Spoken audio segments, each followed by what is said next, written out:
Però hi ha una responsabilitat que va molt més enllà del que són les institucions i que va molt més enllà de les que tenim aquells que estem al capdavant de les institucions.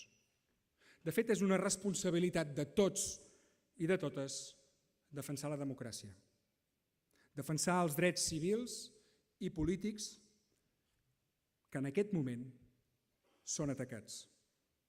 Ho deia abans i ho repeteixo ara, conjurem-nos.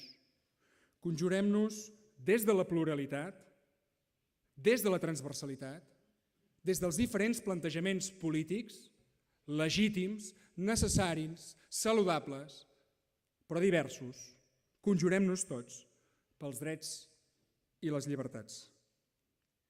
Perquè, i amb això acabo, només si ho fem, només si ens mantenim ferms a la defensa d'aquests drets, aconseguirem allò que ens proposem tots plegats, cadascú a la seva manera, que és tenir un país més just, més pròsper i més lliure.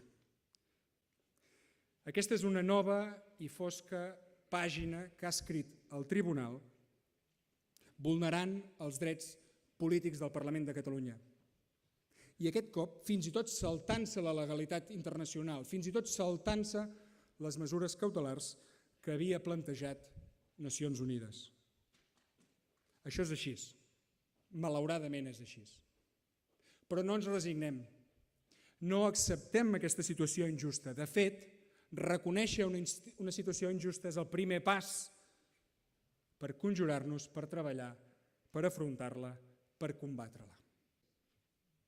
Davant d'aquesta situació hem d'actuar en conseqüència. No podem els demòcrates restar de braços plegats.